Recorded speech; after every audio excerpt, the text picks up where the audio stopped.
Hello. I'm just trying to connect. Hello, my brother. Yeah, Deji, good evening. Yeah, good evening, my brother. Very well indeed, my brother. Very well. Yeah.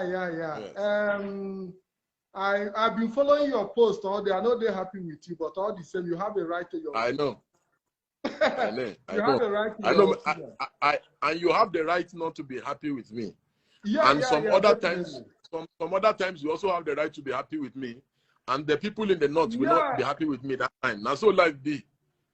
Yeah, no, so what I want to tell you is that we have crossed the Rubicon, Deji. To be frank with you, even we were the diaspora, we want to come back to join the fight. We can no longer allow our men, our women, our children to be subjugated. Our women are being raped in the farm. And the people doing the dirty job are carrying AK-47. There is no way we can use machete to be pursuing people with AK. So we need AK-47 to face them. We need the firepower to be able to withstand the Fulani herdsmen. And that is the truth. There is no plenty words about it. Buhari and their cabal have shown no sign of, bringing peace to the entire Nigeria. Deji, the time has come for people to make a decision. Do we want Nigeria to be one or not? There is no pretending. We haven't seen any sign of Nigerians deciding to be one. Let's not deceive ourselves. Mazen Nnamdi Kanu, the leader of IPOB, have been saying, let everybody come together and decide, do we want to create a country for ourselves, or do we want to go our separate way?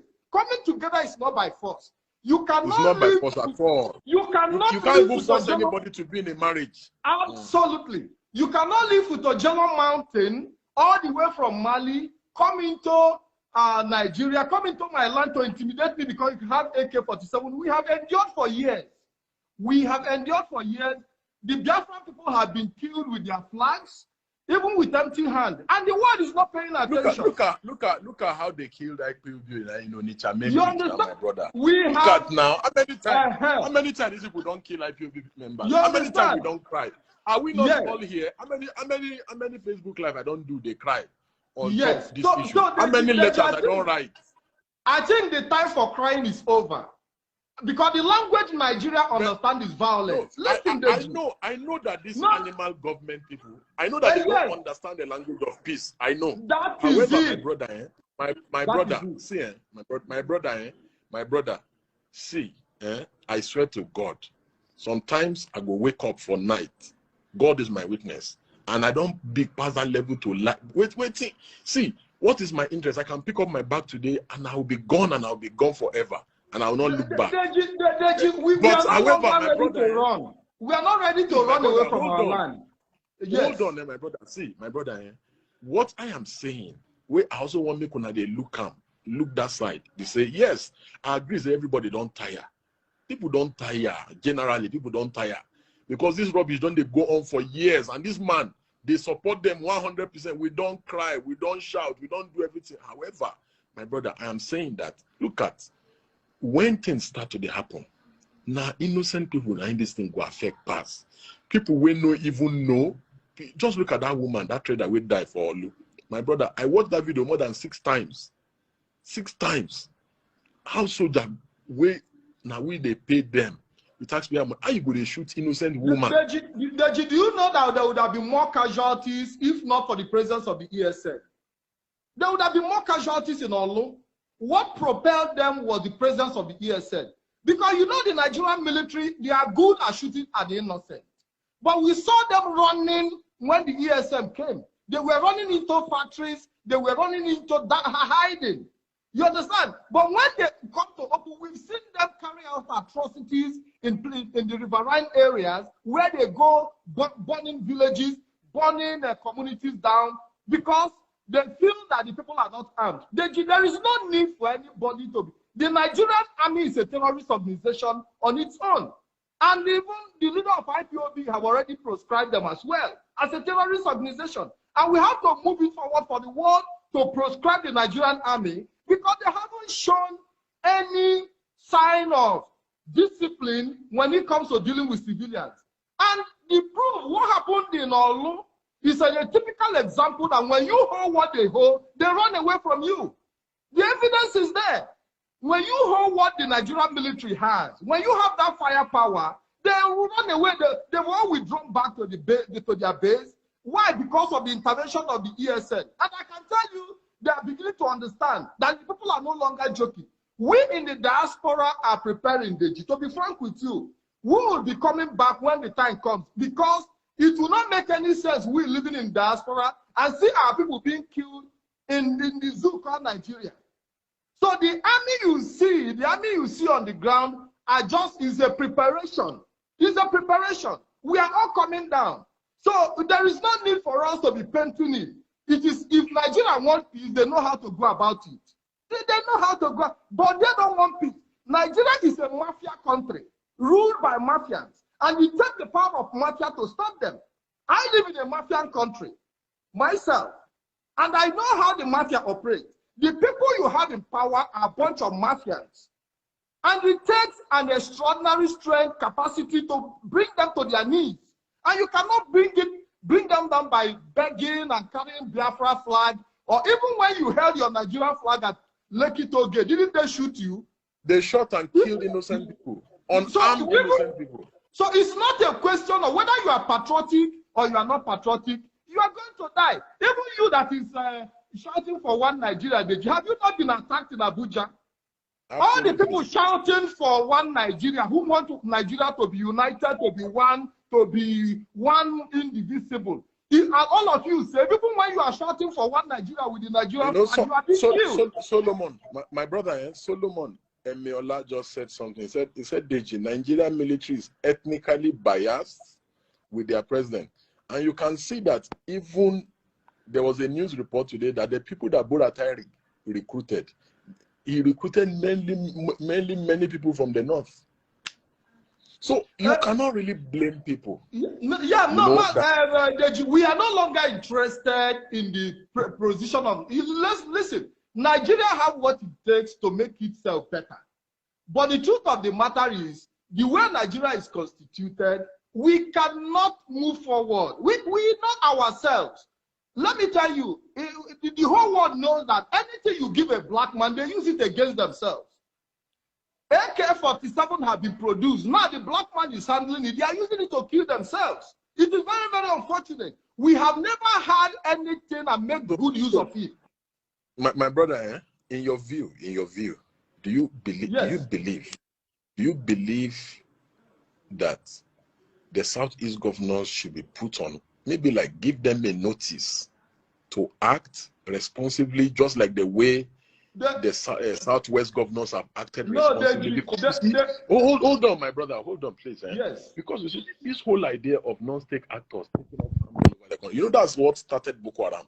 Because let me tell you something. You know, when a man is holding a gun, if he gets hungry, the first thing that will come to his head is he needs to go and rob somebody. You know, that's how Boko Haram started. It was Alimadu Sheriff and some few people that said, oh, they needed some boys. They needed to establish some security network kind of arrangements. So once you give somebody a gun, getting back that gun from the person and the inability to control what that person goes to do with that gun is very hard. This is what politicians do every 4 years.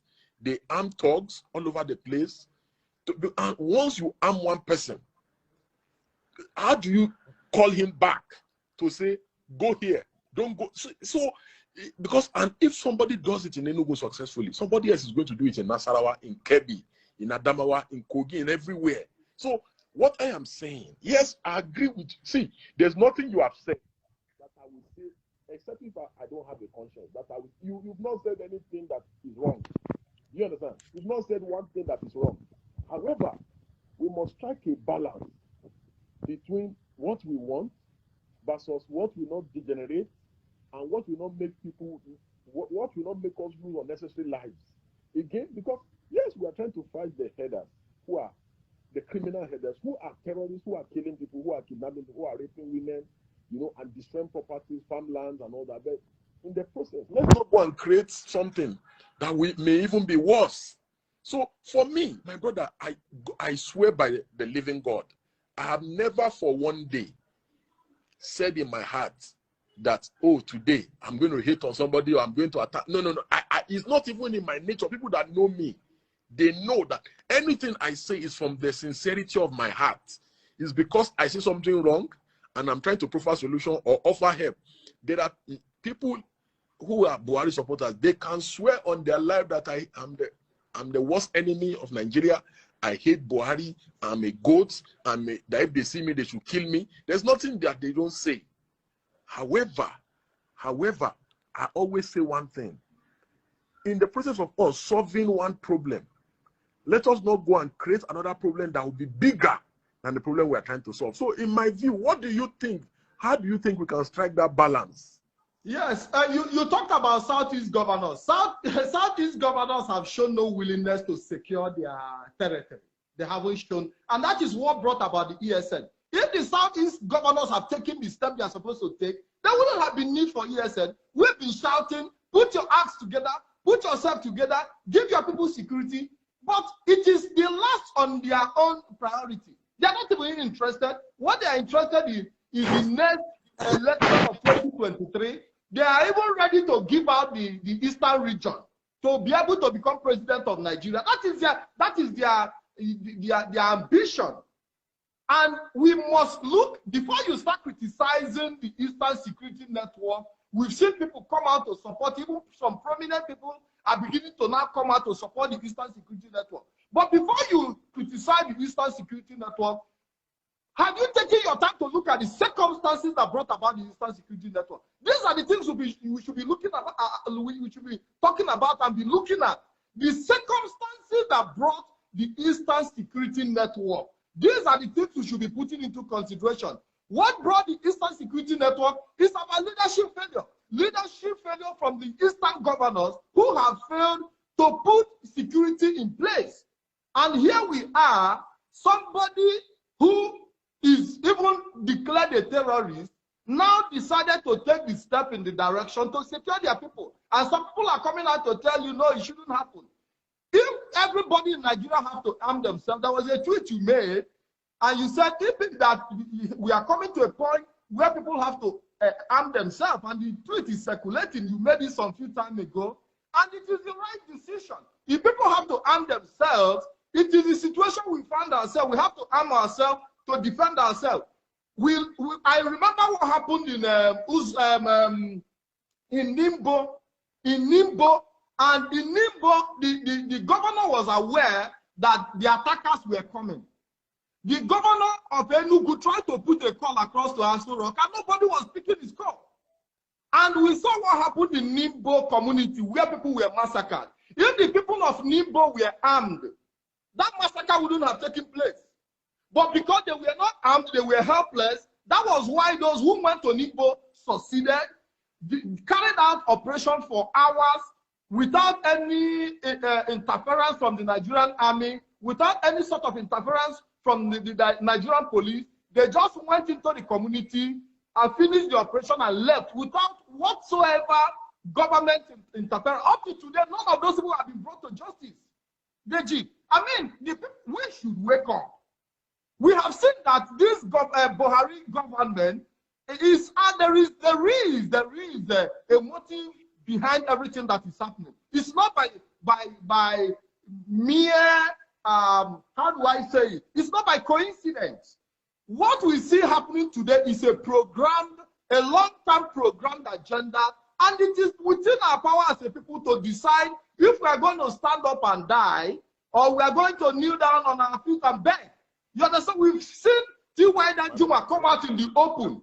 We've seen T.Y. Danjuma come out in the open and tell everybody that even the army themselves have colluded, that the security forces. So what else?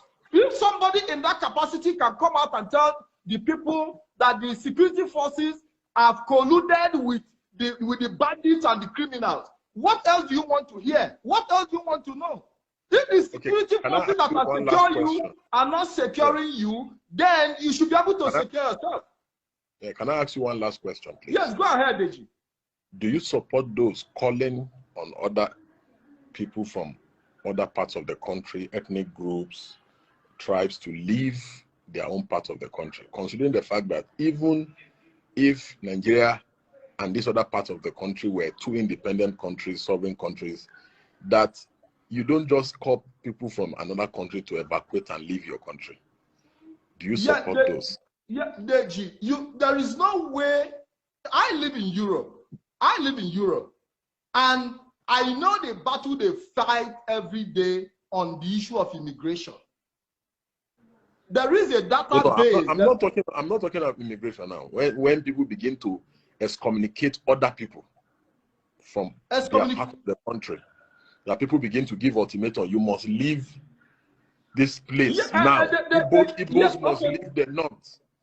Okay, now I understand. Must leave Yoruba land now.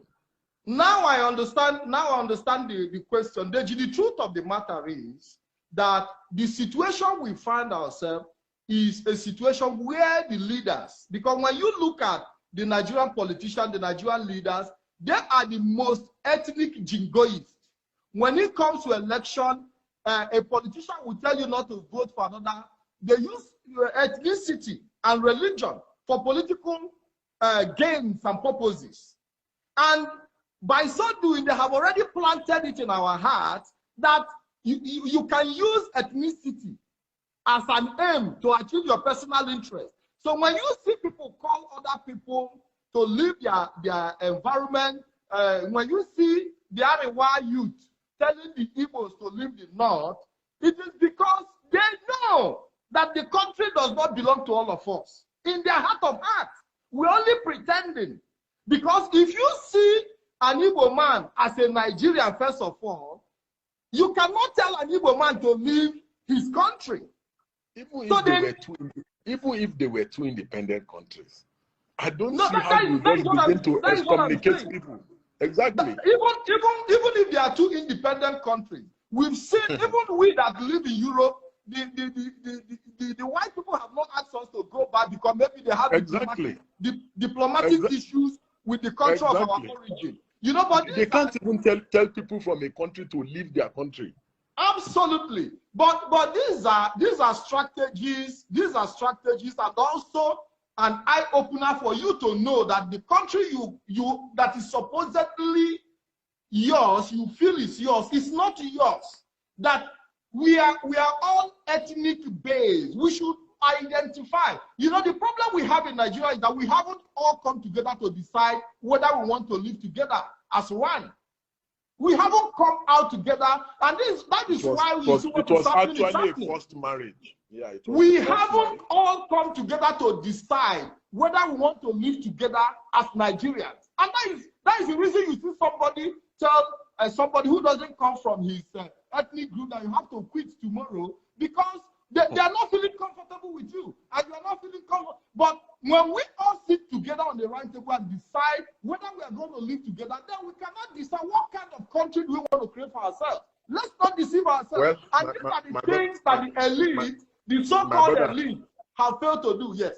Yeah, my brother, I have to let you go now. Thank you very much for the opportunity you gave me. Thank you very much. I appreciate you. I hope you call in again when we have another session. Thank you. God bless you. Thank you very much, Deji. I appreciate it. Thank you.